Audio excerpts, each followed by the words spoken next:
Welcome to the Daily Injection Program. This is show number 3.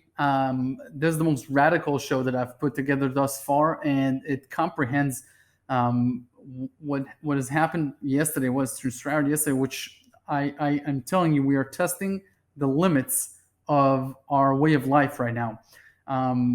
About 36 years ago, so in July 1984, there was a woman that went into labor, and the child inside of her was about 10 pounds, so a big child, and the doctors couldn't figure out how to deliver it, and they had to use a vacuum. So when you suck the baby out with a vacuum, many things can happen. The first thing is you get these eggplants type shaped heads. So that was the first thing. That baby looked weird. He had a very long head. The second thing, when he came out, his collarbones broke, and basically his two legs were also upside down. So he came out very deformed, and the doctor told the mother, you will have a paralyzed child. Your child will not be normal at all. He may not walk, but you're in for a world of problems. And she just refused to accept those facts, and because the heads, they become normal very quickly.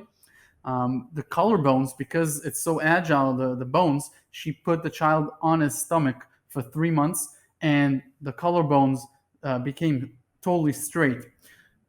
With the feet and everything like that, he had casts on both of his legs, and he had upside down shoes to put the bones back into their place. By age 6, totally normal child. That child is talking to you right now, and that is the true story of the first few years of my life. Age 6, I think I'm out of the woods. Desert storm happens, and every day I spend with my mother and my 4-year-old brother at the time, 1986 born, in our shelter with the masks, with the gas masks, because Iraq is firing in all cylinders on our country. Crisis happens. Big crisis happens. My grandparents, they're Holocaust survivors, and the world goes on. The world goes on and learns from these things, and we will learn from this one. I want to talk about what's happening right now on the ground, because it's been a crazy 2 days, the 17th and the 18th. I'm doing this on the 19th, and here's one thing. Helicopter money in the U.S., they're considering now 2 checks of $1,000 each to most of American individuals. Now, this would have to have an immediate stimulus response, so I assume there will be many restrictions on what you can spend your money on, and I also assume there will be an expiry date on it, but let's see what they come up with. The Federal Reserve, the last 2 chairs, Janet Yellen and Bernanke, have both come up and said in public the Fed should now start buying corporate debt. America on the go is changing into Japan. That's what's happening right now. If the Federal Reserve starts buying corporate debt, basically outlawing defaults for corporate America, you're looking, does the loss of our way of life as a capitalistic society altogether. The fiat monetary system, I have zero trust in it right now. It's just not built for these sort of events. Just not built. Washington, Larry Kudlow has said the Treasury is considering entering the markets, basically putting a floor on stocks. So Washington will start owning corporate America, taxpayers' money, whatever that even means anymore, because of deficits, will own corporate America or some of corporate America. Again, another move that brings America closer to Japan. Okay, next subject. What's happening with the coronavirus? What is the strategy? So we know that in its most popular strain, the coronavirus, it gets host in the body for 14 days. So the idea is basically to put restrictions and curfew and quarantine on everyone for 14 days, and theoretically this thing is over. That's not going to happen. So what they're doing is buying time so that the healthcare system would be ready when they start releasing the herd back into society. Banking, high-tech, industry, insurance, manufacturing, etc. They're going to start releasing people back to the workplace in the next month or two, and then everyone's going to get it, right? So you're either going to get it hard, bad, or you're going to get it easy, and then we need to put these people into hospitals, mobile hospitals, casinos that will be treated as hospitals, hotels, etc., wherever there's space, military bases, etc. So FEMA was invoked for this and for other reasons, and I think that's what they're trying to do. They're trying to buy time so that they can mentally and logistically get ready for the situation where there are, even if 1% of America gets it, we're talking about 3.3 million people. So in big countries, that's what I think the idea is. China, whoever, take it with a grain of salt. They're saying they haven't had any casualties yesterday, but it's very hard to believe. What I think will happen is as they open up Wuhan and Hubei and they see where the new centers are, they're going to start closing here, opening, closing, opening, closing, opening. This will probably go on until 2023, 2024. Because that's the way it is. Now, in the meantime, vaccines will come along. The body will be more immune to it. It will understand the virus. And that's what I think our life is going to be in the next 3-4 years in big, big countries. Small countries like the one I'm at right now, we have one international airport. This could be easier to contain if we don't allow people in or out. So major decisions and major social decisions are coming towards us. I want to talk about values and end the show with that today because there's so much more that I want to get into. I put everything together in /V2 wealthresearchgroup.com/V2 100%.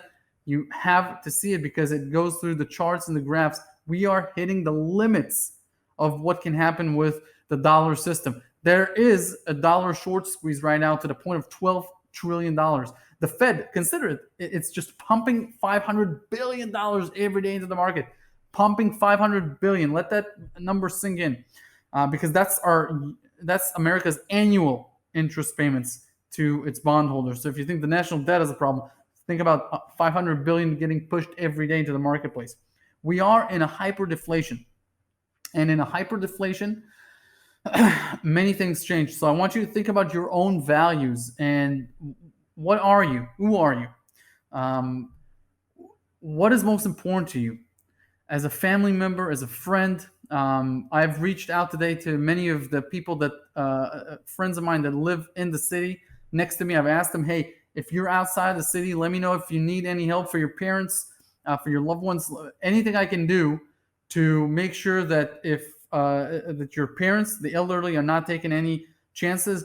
If you're overwhelmed with the kids and overwhelmed with work, let me help you find solutions for that. We have to unite, and I think that will really help to put everyone in the same mindset. So think about that. Think about your values here. And lastly, let's talk about Italy. We've seen armies on the street actually taking bodies because there's there are bodies out there that can't be dealt with.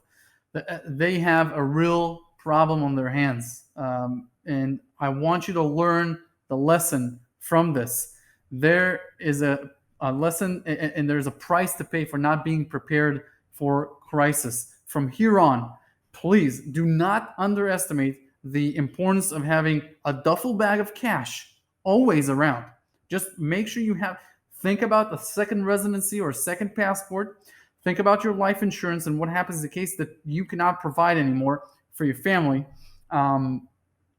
Precious metals, think about that. Think about the fact that silver is selling for about $10 above spot for the physical metals, and it takes 2-3 months to get it. And then lastly, think about your career and where you are. If you were easily told to go home, get sacked, if you were fired, think about your skills and your values to the marketplace. What are you worth? How agile is your business? How nimble is it? Can you close it and open it real quick? Can you do it from home? Do you need a secondary income? This is a time to self-reflect because we are in seriously, we are in unprecedented territory. Now, I want to talk about market closure last, and then end the show.